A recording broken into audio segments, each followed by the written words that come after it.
Hi, I'm Richard C. I'm a math tutor here at Wyzant, answering a question that was submitted to a student.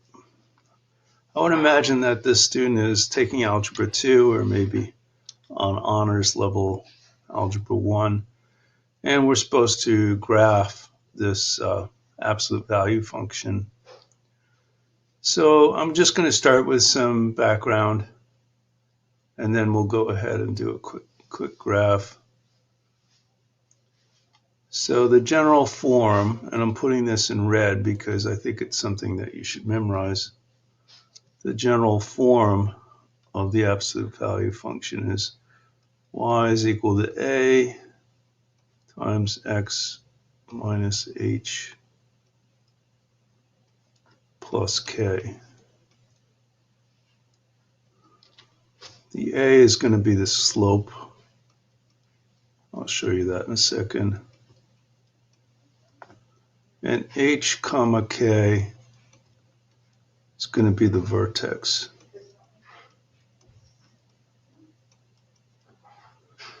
So when we want to graph the parent function, which is y equals absolute x, you can see that a is 1 here.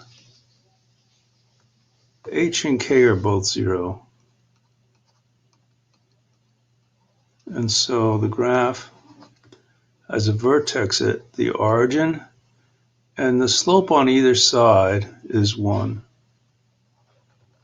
So for example, the graph will go through 2 comma 2, 1 comma 1, negative 3 comma 3. On the other side, the slope would be negative 1. So when I say the slope is 1, that's sort of in quotes.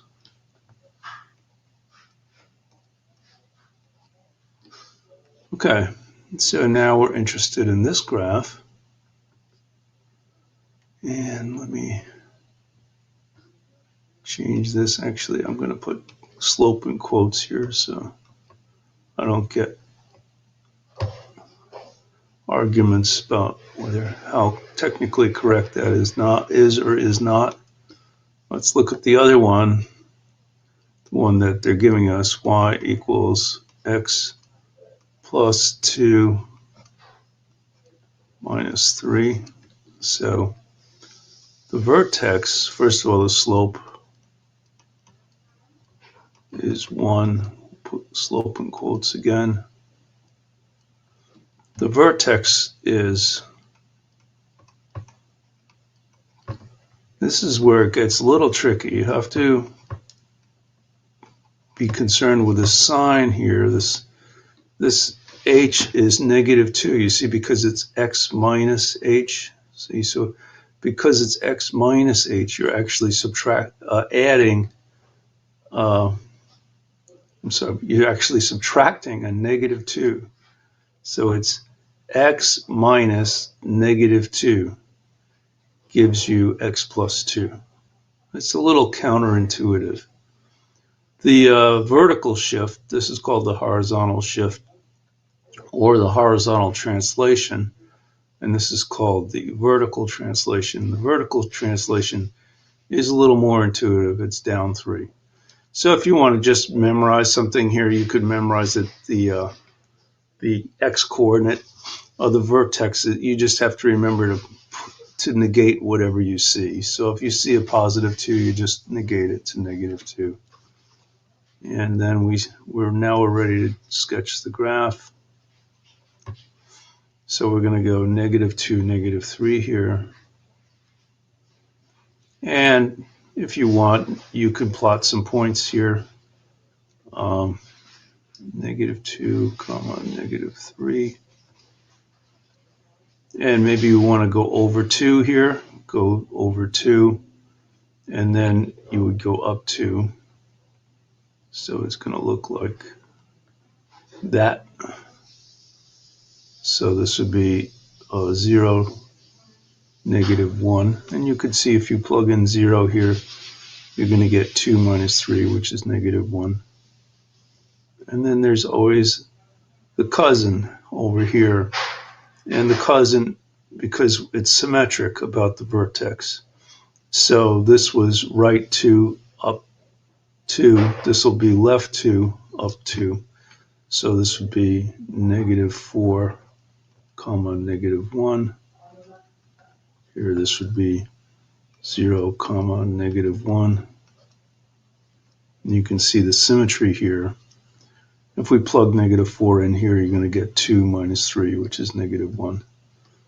So, if you want to plot points, that's perfectly fine. Nothing wrong with it. This is just a quick sketch here. Sometimes the teachers are going to want to know the intercepts. They're going to want to know, I did a y-intercept here. I did not do an x-intercept. If you wanted to find the x-intercept, you just set y to 0. So you would do x plus 2 minus 3 equals 0. So then x plus 2, so the value is equal to 3. So that means x could be 1, or x could be -4, -5 rather. Yep. So that would be that's -4 here. This would be -5, comma 0. This would be 1, comma 0 for the x-intercept. Now it depends on the teacher and whatever they want. Now to finish this off, this is not an equals to, it's actually a greater than or equals to. So let me just change color one more time, and we'll just fix this. Greater than or equal to. And so we just have to figure out, are we inside the V or outside the V? The easiest way to figure this out is to use a convenient point like 0, 0. And if x were 0, this would be 2 minus 3, which is negative. So y would, let's see, sorry. So if we plug in 0, you're going to get 0 greater than or equal to 2 minus 3. And is that true or is that false? It's true. So 0 lies in the 0, 0 lies in the solution region. So the solution region is this V-shaped thing that I've put in purple. And then we're done. And that's it for this one. I hope that helped. And I'll see you guys again next time. Bye-bye.